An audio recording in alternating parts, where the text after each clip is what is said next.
Hello and welcome to glennzb TV, the show that puts glennzb into your virtual headset. Yes, I'm bringing New Zealand to the world and the world to New Zealand. And I knew yesterday, obviously I was pretty disappointed that my not knowing where the weather was happening joke fell flat because of you. I thought that for Māori Language Week, for sure, the new shows would be changing the names of places like Hamilton and Auckland to something that I can't ever remember. Because it's never ever been called that before, apart from previous Māori Language Weeks, obviously. But luckily, last night, Dan Corbett, I'm not sure whether he is Māori himself, perhaps, because he really brought his A game. And there we go. Yes, that's right. Suddenly I've gone from living near Auckland to living near Tamaki Makaurau. And, of course, the Tron becomes Kirikiriroa, which, I don't think... Can you really have Kirikiriroa, a city of the future? I'm not sure that you can. But then, weirdly, then we go to this morning, and the names have changed back again. I think it's an AM PM thing. Obviously, the morning people are just whiter than white and not interested in speaking proper te reo. I don't know what's happening there. Speaking of language, I thought this was weird. I just happened to notice Fox News.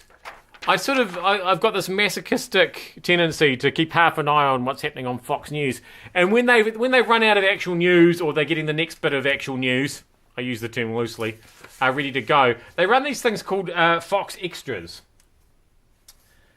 which are not news. They're just interesting things that they've come across. And then and so they had a multimedia reporter do a story on a mobile mediation RV. And I thought, that's weird. So that people are driving around mediating when people have got issues? Is that what's going on? And it seemed to be called Calm City. And I thought, so they're just calming things down. And like I said, I'm just watching it. I'm not listening to it, so I wasn't really sure what's going on. And then I take a little closer look at this person from Calm City, and her T-shirt seems to have meditate on, and I realised that, of course, it's a meditation RV. It's not a mediation RV at all. They've just left out the T. And remember, this is not happening live. This is something they've pre-recorded on an international news network. And all of a sudden you wonder if fake news actually is rife and that we really do need to be a bit more careful. What would you do if you came to New Zealand? You only had a few days.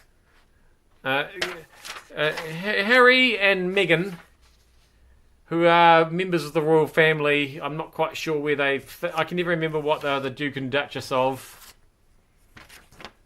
It seems to me excessive that not only do you get to be a prince and a princess, but you get to be a duke and a duchess as well. Anyway, so they're coming to New Zealand. They're going to Abel Tasman, which is nice. Auckland, obviously, Wellington. And then they're spending the day in Rotorua. On the 31st of October, I think, is when they're going to be in Rotorua, Halloween. And don't get me wrong, that does sound like a scary place to spend Halloween. But I just wonder if there are other things on that perhaps they haven't considered. For example, that's the night of the Orewa College Performing Arts Awards. I happen to be emceeing. And I just thought, have they really checked out all the options? I'm just throwing that out there, Hazza and Megs. And another thing that I just want to throw out there now too is we've got an Auckland cycle safety expert who thinks that installing CCTV cameras across the city to catch people parking in cycle lanes might be a waste of money. Can you believe? Apparently, Auckland Transport is already using cameras to catch unauthorised bus lane users. So presumably everybody's agreed that that's a great use of money. Because then, of course, you can fine them and make more money. But Bike Auckland says the money would be better spent educating drivers about safety issues and raising awareness. Or could we perhaps use that money to get rid of those cycle lanes that aren't actually being used, obviously, otherwise how would people park in them, because they'd be full of cyclists, and just go back to how things were when we had heaps of car parks and we could drive everywhere properly and weren't waiting at the lights for 5 minutes for them to change while the cycleway light went green and then red, even though there weren't any cyclists waiting. Just like I say, just throwing it out there. Just throwing it out there.